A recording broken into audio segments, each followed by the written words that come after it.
오늘 우리가 읽었던 이 말씀은요, 24절, 25절, 26절에 하나님이 어떠한 분이신가를 소개할 때 반복되는 단어가 있어요. 여호와는 이게 무슨 말이냐면 하나님은 이런 분이시다.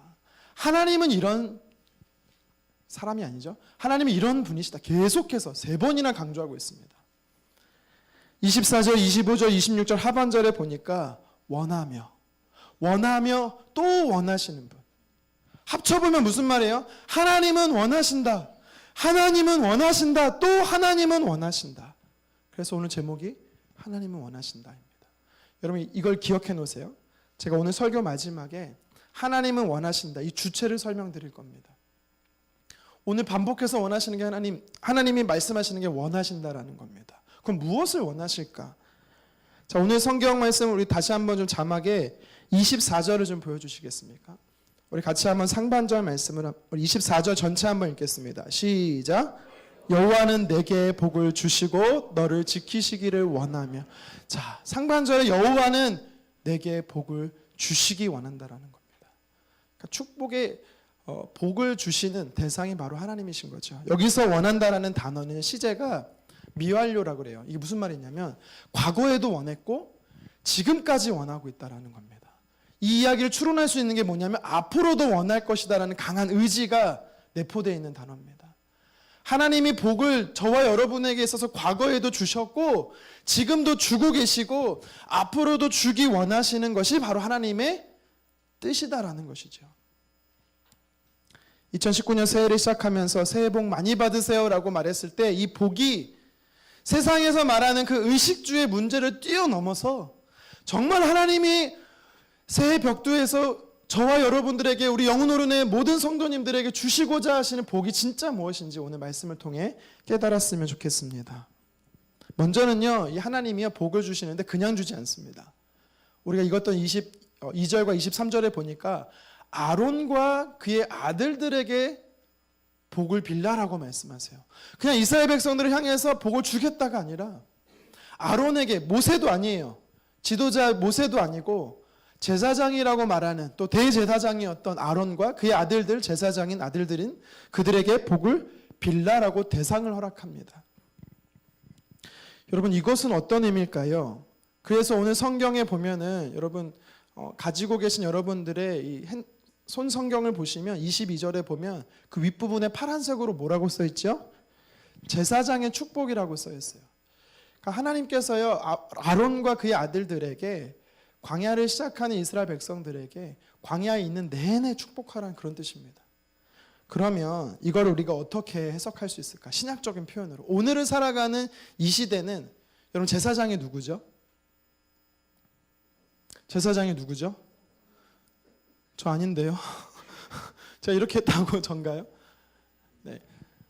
참 감사한 건 뭐냐면 한국교회 안에 좋은 전통 중에 하나는 뭐냐면 말씀을 대언하는 목회자를요 하나님의 제사장으로 이렇게 축혀 세워준다라는 겁니다. 그래서 목사님들이 기도하는 것, 목사님이 하나님의 마음으로 축복하는 것을 하나님의 마음이다라고 받아줍니다. 건강한 거죠. 성도와 목회자와 사랑으로 서로 신뢰하고 서로 세워주는 관계는 건강한 관계입니다. 그런데 사실 엄밀히 말하면 목사가 아닙니다. 여기서 말하는 그러면 이 시대의 제사장이 누굴까요? 먼저는 우리가 제사장이 누군가, 자 누가복음 24장 50절 51절 말씀 같이 한번 읽어보도록 하겠습니다. 시작. 예수께서 그들을 데리고 베다니 앞까지 나가사 손을 들어 그들에게 축복하시더니 축복하실 때에 그들을 떠나 하늘로 올려지시니. 아멘. 여러분 상상을 한번 해보세요. 우리는 예수님의 승천의 모습을 보지는 못했지만 예수님께서 여기서 그들 제자들을 데리고 베다니 앞까지 오셨어요. 그럼 막 손을 흔들어서, 손을 흔든 게 아니죠. 손을 들어서 기도하면 축복했습니다. 근데 성경은 뭐라고 했습니까? 축복하시면서 올라가셨다라는 겁니다. 주님은요 두 손을 들고 축복하시면서 승천하신 겁니다. 네. 그러니까 복의 주체가 예수님이라고 성경은 이야기하고 있습니다. 또 성경은 예수님을 우리에게 뭐라고 표현합니까? 우리에게 있는 대제사장. 죄의 문제를 해결하시기 위해 십자가에 죽으시고 부활하신 그 예수님이 바로 대제사장인 것이죠. 다시 말하면 예수님을 통해서 우리는요 복을 누리게 됐다라는 것입니다. 여러분 예수님을 믿으십니까?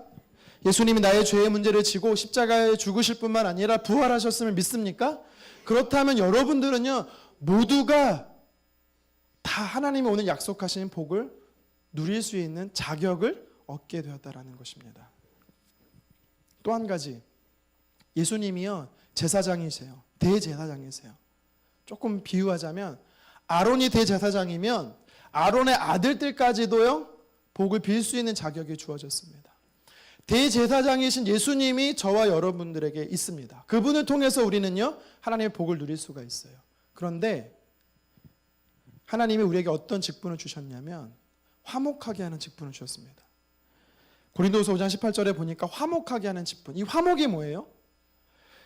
하나님과 사람 사이에 죄가 있어서 단절됐는데 그 단절됨을 하나씩 연합하게 하는 만드는 것을 바로 화목하게 하는 것입니다. 예수님이 하는 역할이죠. 근데 이 예수님이 하는 역할을요 저와 여러분들에게 위임하셨다라고 말합니다. 우리 그래서 베드로전서 2장 9절에 이렇게 말합니다. 우리 같이 한번 읽겠습니다. 그러나 너희는 택하신 족속이요 왕같은 뭐다? 제사장입니다. 지금 예수님을 믿어서 하나님의 자녀가 되면 저와 여러분들은 예수님이 대제사장이면 이제 우리가 누가 된다? 제사장이 된다라는 것입니다. 여러분 이것은 오늘 우리에게 중요한 메시지를 주고 있습니다. 무엇입니까? 나는 자격 없지만 예수님을 통해서 오늘 말씀에 하나님이 주시는 복을 우리가 누릴 수 있고 또 누군가에게 누릴 수 있도록 빌 수가 있다라는 것입니다. 여러분 이 은혜를 하나님이 저 여러분에게 주셨습니다. 저는 일주일에 매일은 아니지만 거의 일주일에 한 3, 4일은 꼭 새벽 예배를 마치고 집에 가서 저희 집에 딸 4명에게 기도해 줍니다. 왜 4명이냐면 3명은 친딸이고요. 1명은 가짜 딸인데 말 안 듣는 큰 딸이 1명 있어요. 네, 모르겠습니다. 하여튼 근데요. 이렇게 복을 빕니다. 뭐라고 빕니까? 하나님은 너를 지키시기 원한다. 하나님은 얼굴을 내게 비추시기 원하고 은혜 주기 원하고 하나님은 얼굴을 드사 평강 주시기를 원한다. 어렵게 기도하지 않습니다. 짧게 기도합니다. 왜요? 목사여서가 아니라 예수님이 대제사장 되시고 그 예수님을 믿으니 제사장이 되니 오늘 약속하신 이 복이 나를 통해서 흘러간다라고 성경이 약속하셨기 때문입니다. 그래서 여러분들도요 하실 수만 있다면 자녀를 놓고 오늘 말씀을 가지고 복을 비시기를 주님의 이름으로 축원합니다. 자, 그럼 구체적으로 24절 상반절에 하나님이 원하시는 것이 있는데 복을 주시는 것이 저와 여러분들에게 진짜 원하는 건데 그럼 그 복이 구체적으로 뭔지 한번 살펴보겠으면 좋겠습니다. 우리 24절을 읽었으니까 다시 읽지는 않겠습니다. 그런데 24절을요 원어로 번역하면 이렇습니다. 여호와는 내게 복을 주시고 너를 지키시기 원하며 이렇게 표현이 돼 있잖아요. 원래는요.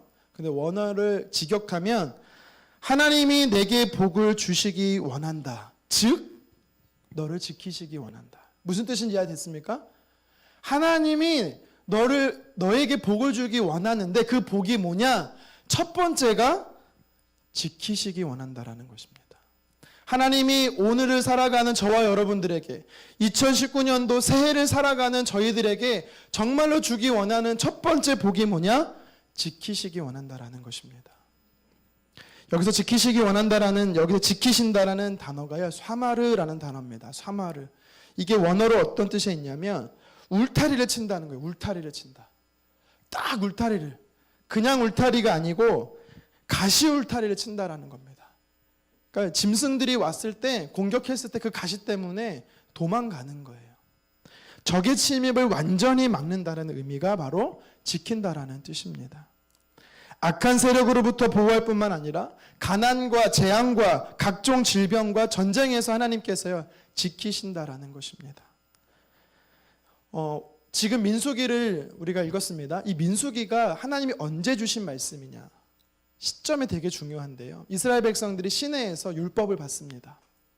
1년 2개월 정도, 1년이 조금 더 지나서 본격적으로 이스라엘 백성들이 가나안에 38년을 시작하는데 시작하기 직전에 하나님께서 주신 말씀이 오늘 제사장의 축복인 것입니다. 하나님 뭐라고 말씀하세요? 아직 시작도 안 했어요. 이제 이들은 광야의 길을 걸어가야 돼요. 근데 하나님께서 약속하신 게 뭐예요? 너가 광야길을 걷는 동안 사단의 공격에서부터, 적의 침입에서부터 내가 너를 안전하게 지켜주겠다라는 것입니다. 여러분, 우리가 2019년도를 이제 앞으로 살아나가야 됩니다. 하나님께서요, 저와 여러분에게 약속하는 게 있습니다. 뭡니까? 안전하게 지켜주겠다라는 것입니다. 저와 여러분들의 삶에 인생은 광야길이라고 말합니다. 이스라엘 백성들이 광야를 출발했던 것처럼 똑같습니다. 우리의 삶이 광야길입니다. 하나님 도와주시지 않고 지켜주시지 않으면 절대로 안전할 수 없는 것입니다. 인도가 아니죠. 일본 선교 하나님 지켜주실 줄 믿습니다. 여러분의 가정, 내 사업장, 우리 가족의 자녀들 하나님 반드시 지켜주실 줄 믿습니다. 여러분 33살에 세계를 정복했던 알렉산더 대왕 알 것입니다. 거의 세상의 3분의 2까지 점령했다라고 말하는 학자들도 있는데요. 이 사람 주변에는요 아무도 갈 수가 없어요. 거의 쉽게 말하면 360도를요 호위무사들이 둘러싸서 이 방패처럼 호위무사가 둘러싸서 그가 오른쪽으로 가면 따라다니고 왼쪽으로 가면 따라다닙니다. 그러니까 적이 틈을 탈 수 있는 조그마한 틈도 없는 겁니다. 그런데요 이 사람이 33살에 죽었는데 어떻게 죽은지 아세요? 뭐 때문에 죽은지 아세요? 말라리아 때문에 죽었습니다. 말라리아 어떻게 걸리는지 아세요? 모기한테 물려서 죽는 병입니다. 열병. 아무리 사람이 지킨다라고 그렇게 360도를 무장했지만 호위했지만 모기 한 마리 못 지키는 겁니다. 그런데요 하나님은요 다릅니다. 하나님이 우리를 구체적으로 지키신다라고 성경에 많이 기록되어 있는데 그중에 몇 가지 말씀을 좀 찾아보겠습니다. 하나님이 우리를 어떻게 지키시는가?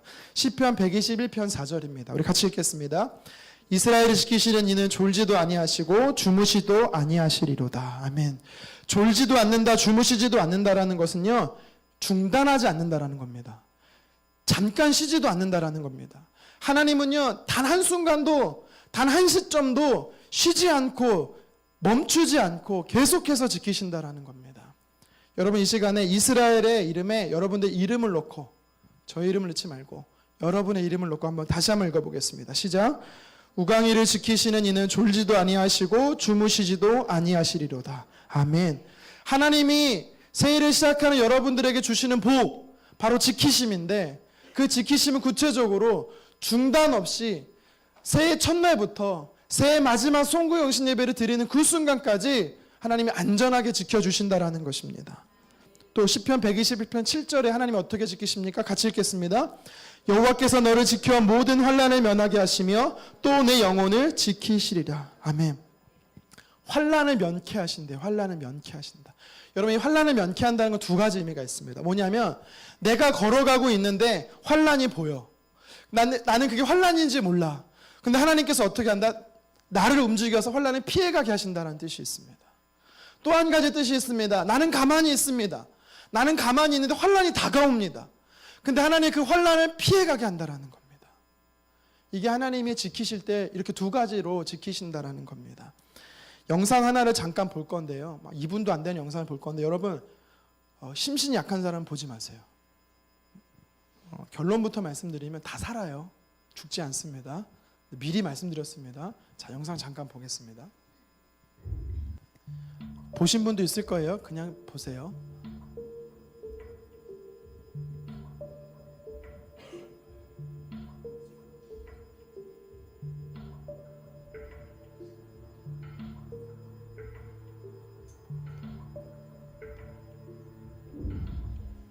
이거 애들이 보면 좀 그럴 것 같은데.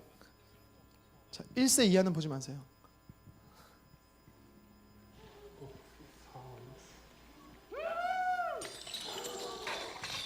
살았어요. 소리지 마세요.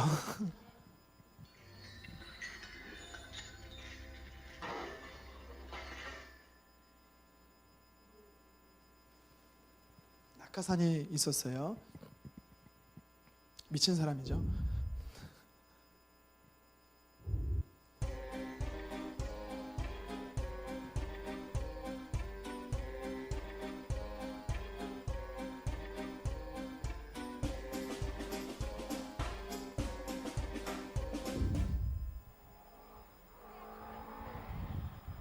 이 사람도 살았습니다. 네.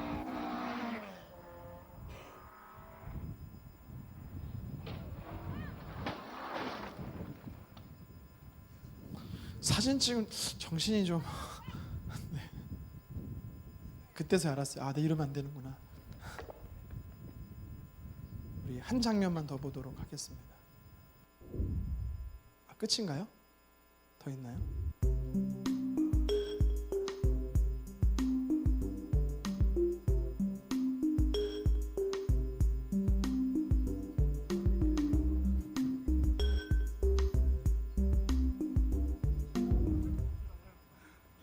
꼭 이런 사람이 있어요. 관종이라 그러는데요. 이런 사람들을 특별한 관심을 보려고 살았습니다. 이 사람들. 옛날에 이거 봐봐. 네, 여기까지만 보도록 하겠습니다. 더 보고 싶은 분들은 인터넷에서 유튜브에서 제목 평생 운을 다 쓴 사람 을 검색하시면 10명이 등장하더라고요. 자, 물론 이 사람들을 봤을 때 피해가기도 하고 또 자기가 어떤 환난에 처했을 때 극복되기도 합니다. 하나님이 우리를 어떻게 지키실까? 성경에서 너를 지켜 모든 환난을 면하게 하신다라고 오늘 약속을 하셨는데, 이게 바로 좀 적절한 영상을 좀 찾다 보니까 제가 이 영상을 갖고 왔는데요. 하나님은 이렇게 내가 의도적으로 하든 의도적이지 않든 환난이 내 앞에 있든 아니 환난이 나에게 다가오든 분명한 것은 피하게 하신다라는 것입니다. 그만큼 하나님 우리를 든든하게 단단하게 지키시고 있다라는 것입니다. 졸지도 않고 주무시지도 않는 단 한순간도 쉬지 않고 지키시는 하나님이 환난도 피해가게 하시고 또 나도 환난이 내게서 멀어지게 하시면서 또 어떻게 지켜주십니까? 우리 한 가지만 더 보겠습니다. 시편 121편 8절입니다. 시작. 여호와께서 너희 출입을 지금부터 영원까지 지키시리라. 아멘. 하나님이 지키심에는 계약 완료 기간이 없다라는 것입니다. 우리가 이 땅에서 살아가는 평생 하나님 지켜주신다는 것을 기억하셨으면 좋겠습니다. 우리가 간혹 이런 표현을 써요. 하나님 눈동자같이 지키신다. 왜 이렇게 표현하죠? 진짜 성경에 있는 표현입니다. 시편 17편 8절인데요. 우리 같이 한번 읽겠습니다. 시작. 나를 눈동자같이 지키시고. 어떻게 지키신대요? 눈동자같이 지키시고. 여러분 한번 손으로 눈동자 한번 찔러보세요. 찌를 수 있나? 굉장히 몸에 민감한 부분이 눈동자인데요. 하루에도요, 제 눈을 보시면 너무 커서 잘 안 보이나요? 제 눈을 보시면 알겠지만 수없이 지금 깜빡이고 있습니다. 여러분도 지금 깜빡이고 계세요. 우리가 뇌가 인식을 못하지만 깜빡이고 있습니다. 이게 무조건적 반사라고 하죠. 네. 또 옆 사람에게 여러분 이런 게임 종종 하죠. 너 참아봐 하면서 탁 때리는 척하고 찌르는 척하면은 나도 모르게 눈을 감습니다. 왜요? 몸의 약한 부분을 보호하려고. 이게 무슨 말이냐? 하나님께서는요, 눈동자같이 지키신다는 의미는 내가 의식하지 못하고 있는 그 순간에도 하나님은 안전하게 지켜주신다라는 그런 의미입니다. 정리하겠습니다. 하나님이 우리에게 새해에 정말 주기 원하는 복이 있으세요. 그게 뭐냐? 첫 번째, 지키심입니다. 지키심. 하나님이 저와 여러분들을요, 영적으로 악한 세력에서부터 지키실 뿐만 아니라 가난과 질병과 또 환경과 상황에서부터 지키시기를 원한다라는 것입니다. 시험당하지 않도록 지키시고 병들지 않도록 지키시고 저주받지 않도록 지키시는 분이 바로 하나님이십니다. 우리가 찬송가 382장 있어요. 자주 부르는 찬양이죠. 제목이 너 근심 걱정 말아라는 찬양입니다. 여기서 이 찬양이 이 비하인드 스토리가 있어요. 이 찬양이 만들어진 스토리가 있습니다. 피터라는 목사님, 이 마틴이라는 목사님께서 이 곡을 작곡하셨고 그의 아내분이 이제 사모님께서 작사를 하셨는데요. 사모님이 어떤 병인지 모르겠는데 중병에 일어나지 못하고 있는 거예요. 생사가 이제 오늘 내일하는 순간이었습니다. 목사님이 너무 이제 그 곁을 간병하는데 하루는 주일이 됐어요. 오전에 가서 설교를 하고 오후에도 설교를 해야 되는데 도저히 내가 오후에 설교하면 이 아내가 죽을 것 같은 거예요. 숨이 헐떡이고 있어요. 그래서 부교육자한테 부목사님께 설교하라고 맡겨놓고 집에 와서 간병을 하는 겁니다. 그러니까 오후 예배를 참석하지 못할 뻔한 거죠. 그때 아들이 와서 이야기합니다. 아버지, 저녁 설교 안 하세요? 얘기했겠죠. 어머니가 너무 위독해서 못할 것 같아. 그러면서 아들이 이렇게 얘기합니다. 목사님이 아버지가 오후에 설교하는 게 하나님 뜻이면요. 와, 무섭죠. 그 아빠의 하나님의 뜻이다라는 거예요. 설교하러 가시라는 거예요. 하나님이 엄마를 지켜줄 겁니다. 그게 하나님의 음성으로 들렸대요. 그래서 설교하러 가셨어요. 근데 그 순간에요, 그 짧은 순간에 어머니가 잠깐 의식이 돌아왔대요. 그러면서 그 이야기를 아들이 어머니한테 하는 겁니다. 그래서 이렇게 얘기합니다. 그렇게 이제 아버지가 설교하러 가셨다 얘기하니까 그 순간에 어머니가 하나님의 마음으로 글을 이제 불렀는지 썼는지는 제가 기억이 안 나는데 작사를 하나 했는데 그게 바로 우리 찬송가 382장입니다. 찬송가 382장 우리 같이 한번 1절만 한번 같이 한번 불러볼까요? 무반주로 하겠습니다. 네. 너 근심 걱정 말아라 주 너를 지키리 주 날개 밑에 거하라 주 너를 지키리 주 너를 지키리 주 너를 지키리 아무 때나 어디서나 주 너를 지키리 늘 지켜주시리.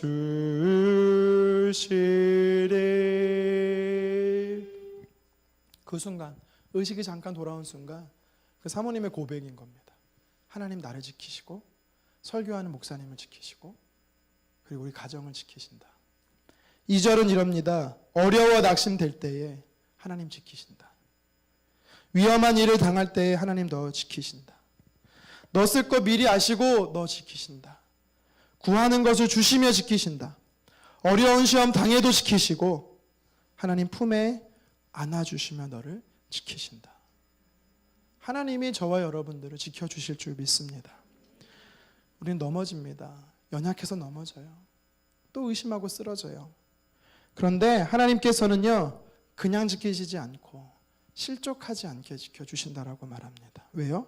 하나님의 강한 손으로 우리를 붙드시고 우리를 장벽을 쌓아서 악한 세력이 틈타지 못하도록 안전하게 하나님 지키시기 때문입니다.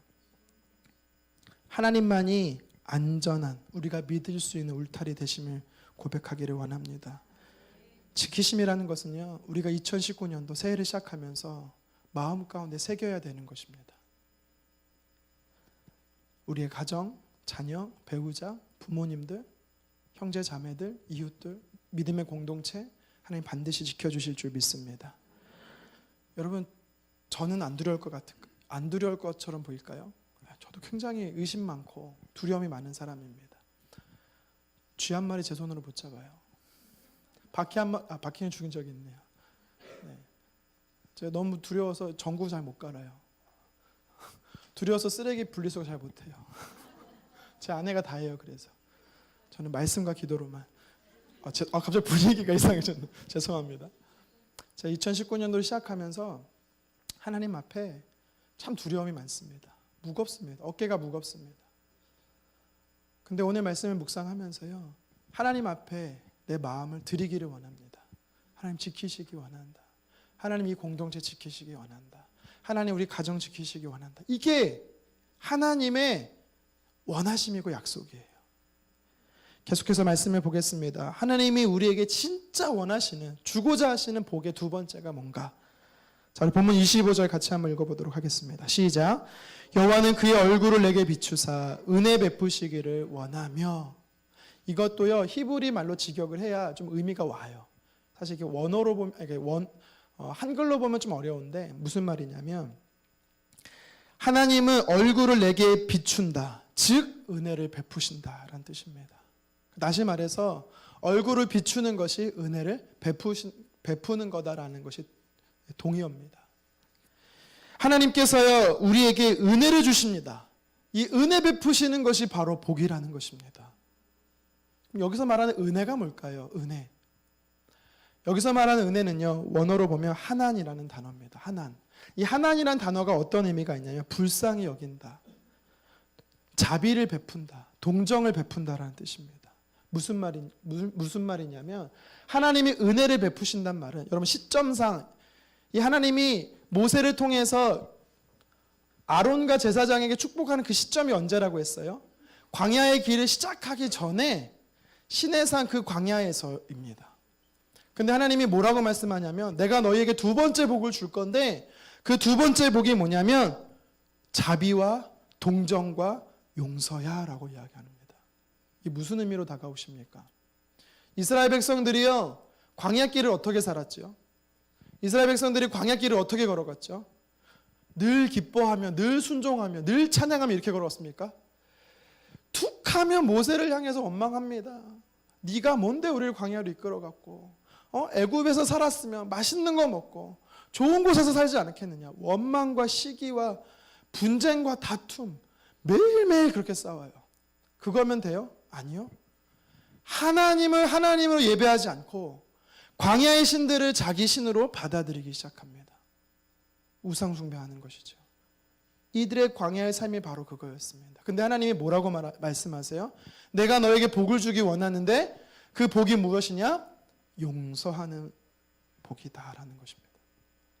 여러분 2019년도 우리가 시작될 겁니다. 뭐 지금까지 여러분들이 죄 안 질 수도 있어요. 저처럼요. 네, 죄진 거죠. 네. 여러분들이 2019년도 시작하면서 죄 안 질 수 있어요. 아직 넘어지지 않을 수 있습니다. 그런데 믿음이 강하다는 사람도 넘어질 수 있습니다. 하나님 원망하고 불평할 수 있습니다. 시기하고 미워하고 질투할 수 있습니다. 중요한 것은 하나님이 그때마다 용서하신다라는 것입니다. 이게 바로 우리에게 주시는 두 번째 복입니다. 하나님이 가장 큰 복을 주신 게 은혜가 뭐예요? 바로 예수 그리스도시죠. 예수 그리스도를 이 땅에 보내셔서 저와 여러분들을 용서하셨다라는 것입니다. 우리는요 의지적으로 주님 만날 수 없어요. 내가 하나님 만나야지 이렇게 하나님 찾아갈 수가 없습니다.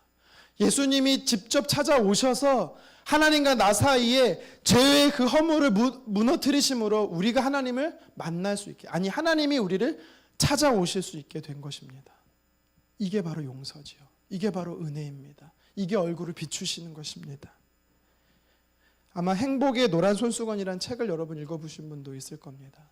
간단하게 말씀드리면 이 책이 어떻게 시작되냐면 윌리라는 사람이 버스를 타고 집에 가고 있습니다. 이 사람은 4년 전에 감옥에 갇혀 있었어요. 그럼 편지 한 통을 아내에게 씁니다. 당신이 나를 용서하지 않아도 됩니다. 당신이 나를 용서하지 못하면 나를 버리고 새로운 삶을 사십시오. 그리고 복역 기간 4년이 거의 끝납니다. 며칠 남겨주지 않고 다시 한번 편지를 씁니다. 만약 당신이 나를 용서했다라면 집 앞에 있는 떡갈나무에 노란 손수건을 달아주십시오. 만약 노란 손수건을 달지 않으면 당신이 나를 용서하지 않았다라는 것을 제가 알고 떠나겠습니다. 그런 편지를 보냅니다. 허름한 옷을 입고 덕스러운 수염으로 굳게 닫힌 인상을 쓴 이 윌리란 사람에게 한 소녀가 찾아가서 묻습니다. 당신 누구야? 이렇게 묻습니다. 그래서 이 스토리가 쫙 전개되는 거예요. 그 버스 안에 있는 모든 사람들이 긴장합니다. 마을로 버스가 들어갔습니다. 모든 사람이 쳐다봅니다. 용서받을 수 없고 자격 없는 이 사람을 과연 그의 아내 와이프가 용서했을까? 그런데요, 손수건 하나가 걸려있는 게 아니라 수백 개의 노란 손수건이 그 나무에 걸려 있습니다. 막 환호성을 치는 거죠. 이게 우리에게 영적 의미가 뭐죠?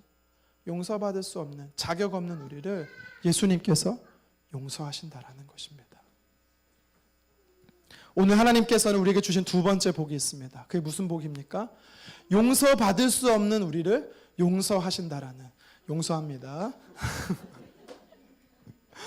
용서받을 수 없는 자격 없는 우리를 용서하시는, 이것이 바로 하나님이 우리를 복 주시는 은혜인 줄 믿으시기를 바랍니다. 출애굽기 33장 19절에 말합니다. 같이 읽습니다.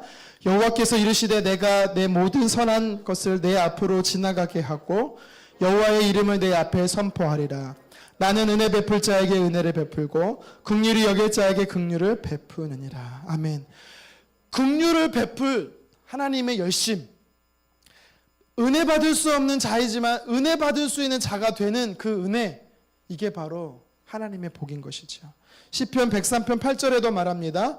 여호와는 긍휼이 많으시고 은혜로우시며 노하기를 더디하시고 인자하심이 풍부하시도다. 아멘. 예수님의 핏값으로 저와 여러분들이 용서받을 수 있는 자가 된 것입니다. 예수님 때문에 이제는 하나님의 음성을 들을 수 있고 하나님의 뜻이 무엇인지 알 수가 있고 이제는 그 하나님과 동행하며 살아갈 수 있는 자격을 누리게 되었다라는 것입니다. 민수기의 핵심 주제는요, 광야를 어떻게 살 것이냐라는 겁니다. 광야를 누구와 동행할 것이냐라는 겁니다. 이제는 용서하시는 그 하나님과 저와 여러분이 동행하는 2019년도 되었으면 좋겠습니다. 이스라엘 백성들은요, 광야에 하나님 없이는 절대 통과할 수 없었습니다. 마찬가지입니다. 저와 여러분들도요, 광야 같은 이 인생길 하나님 없이는 절대 통과할 수가 없습니다. 마지막으로 오늘 본문에서 하나님께서 우리에게 주시는 복이 있습니다. 자, 그 복이 무엇인지 우리 같이 한번 읽어보도록 하겠습니다. 자, 성경 본문 26절입니다. 시작. 여호와는 그 얼굴을 내게로 향하여 드사 평강 주시기를 원하노라 할지니라. 아멘. 25절과 26절에 하나님의 얼굴이 나옵니다. 하나님의 얼굴을 비춘다. 이번에는 하나님 얼굴을 드신다라는 표현이 있습니다. 여러분, 이것을 어떻게 해석할 수 있냐면 하나님의 얼굴을 비추신다라는 것은 용서의 개념으로 이해하셨다라면 하나님의 얼굴을 든다의 개념은요, 용서를 넘어선 사랑의 의미로 여러분 받으셨으면 좋겠습니다. 이 하나님의 얼굴을 든다라는 이 원어의 의미를 본뜻에 기뻐한다라는 뜻이 있습니다. 기뻐한다. 그러니까 하나님께서요, 기뻐하셔서 평강을 주신다라는 것입니다. 하나님이 기뻐하셔서 얼굴을 드신다라는 것은요, 쳐다본다라는 거죠. 여러분, 자녀들을 향하는 부모의 마음이 어떻습니까? 마냥 기쁜 것이죠. 마냥 감사한 것이죠. 마냥 사랑스러운 것입니다. 이제는 죄인으로 바라보시는 하나님이 아니라 사랑의 대상으로 저와 여러분을 바라보신다라는 것입니다. 그러면서 주시는 게 뭐냐? 평강. 사랑하기 때문에 주는 게 바로 평강입니다. 평강. 여러분, 평강은요, 어떻게 옵니까? 하나님이 주셔야만 누릴 수 있는 마음의 감정이 바로 평강인 것입니다. 요한복음 20장 21절에 예수님께서, 우리 지난주 김은호 목사님의 설교 본문이었죠. 요한복음 20장 21절에서요, 두려워서, 얼마나 두려웠는지 안에서부터 문빗장을 걸어 잠궈버렸습니다. 환경적으로도 아무도 못 들어오게 막아버렸습니다. 왜요? 내면이 두렵기 때문에. 그런데 예수님께서 그 현장에 찾아와서 제일 먼저 선포하신 게 뭡니까? 평강을 너희에게 주노라. 그러면서 그냥 가신 게 아니고요, 성경에 뭐라고 말하냐면 제자들을 향해 숨을 내쉬며 성령을 받으라 라고 말씀합니다. 평강이 그냥 온 게 아니라 예수님께서 성령을 받으라 하니까 그들에게 평강이 임했다라는 것입니다. 여러분, 조금 어렵지만 잘 따라와 주세요.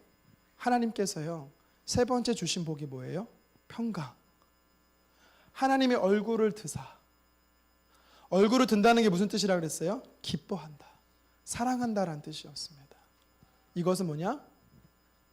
부모가 자녀와 친밀한 관계 가운데 있다라는 의미죠. 같이 있다라는 의미입니다. 여러분, 하나님께서요, 예수님께서 제자들에게 성령을 주시니까 평강이 온 겁니다. 성령을 주신다는 건 어떤 의미입니까? 같이 한다라는, 동행한다라는 것입니다. 여러분, 우리가 언제 평강할 수 있을까요? 통장에 잔고가 많을 때, 좋은 직장에 취업할 때? 아닙니다. 성령이 함께하지 않으면 평강이 없습니다. 하나님이 함께하지 않으면 평강이 없습니다.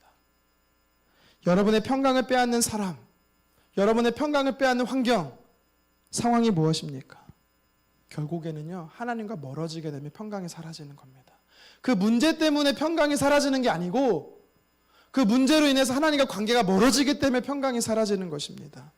요한복음 14장 27절 같이 한번 읽겠습니다. 시작. 평안을 너희에게 끼치노니 곧 나의 평안을 너희에게 주노라. 내가 너희에게 주는 것은 세상에 주는 것 같지 아니하니라. 너희는 마음에 근심도 말고 두려워하지도 말라. 근심하지 말고 두려워하지 말라. 왜요?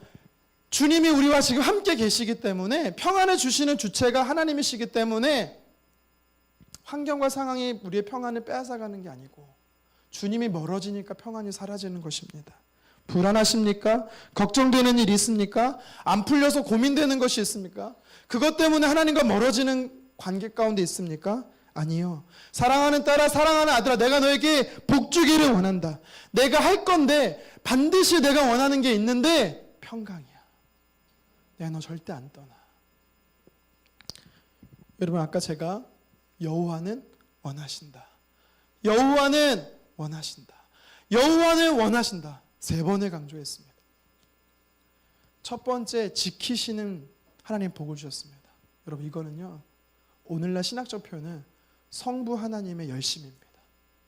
성부 하나님께서요, 저와 여러분들을 지키시는 겁니다. 얼굴을 비춘다, 용서라고 말씀했습니다. 용서는 누가 하는 사역입니까? 예수 그리스도입니다. 여기서 말한 여호와는 바로 신학적 의미로는 성부 하나님입니다. 3번째, 성령을 너희에게 주노라. 성령이 왔더니 평안이 넘쳤습니다. 동행하시는 하나님. 지금도 세상 끝날까지 누구와 우리와 동행하십니까? 성령으로 동행하십니다. 그러니까 무슨 말이에요? 성령 하나님의, 성부, 성자, 성령, 삼위의 하나님이 바로 우리 삶 안에 복인 것입니다. 여러분, 기억하십시오. 2019년도 우리가 진짜 소유해야 되는 것이 있습니다. 그것이 무엇입니까? 하나님입니다. 하나님. 하나님이요, 성부 하나님이 우리를 지키신대요. 졸지도 않고 주무시지도 않고 환난이 피해가게 하시고 영원까지 지키십니다. 주님 우리를 용서하십니다. 우리의 죄의 문제까지 용서할 뿐만 아니라 하나님과의 관계 속에서 넘어지고 쓰러지고, 우리는 언제 넘어질지 모르지만 이미 주님은 우리가 지을 죄까지도 다 예수 그리스도를 통해서 용서하십니다. 뿐만 아니라 얼굴을 드십니다. 사랑하는 마음으로, 기뻐하는 마음으로 우리를 결코 떠나지 않고 동행하시면서 성령 하나님이 우리를 지키십니다. 내가 하리라, 우리가 하리라. 성부 하나님, 성자 하나님, 성령 하나님, 우리가 하리라. 오늘 우리에게 그렇게 약속하고 있습니다. 하나님을 작게 보지 마세요. 하나님을 추상적으로 보지 마세요. 인도 선교사 윌리엄 캐리가 뭐라고 했습니까? 하나님은 위대하시다. 위대하신 하나님을 믿으라. 그래서 그 위대하신 하나님 때문에 위대한 일을 꿈꾸라. 그리고 위대한 일을 기대하라. 여러분, 2019년도 안에 여러분들 삶 안에 하나님 위대한 일을 이루실 겁니다. 하나님이 우리 영혼 오른교를 통해서 하는 위대한 일을 행하실 겁니다. 어떻게 해요? 지키시고 용서하시고 동행하시기 때문에 이 복, 성삼위 하나님과 누리는 이 복을 누리시기를 주님의 이름으로 축원합니다.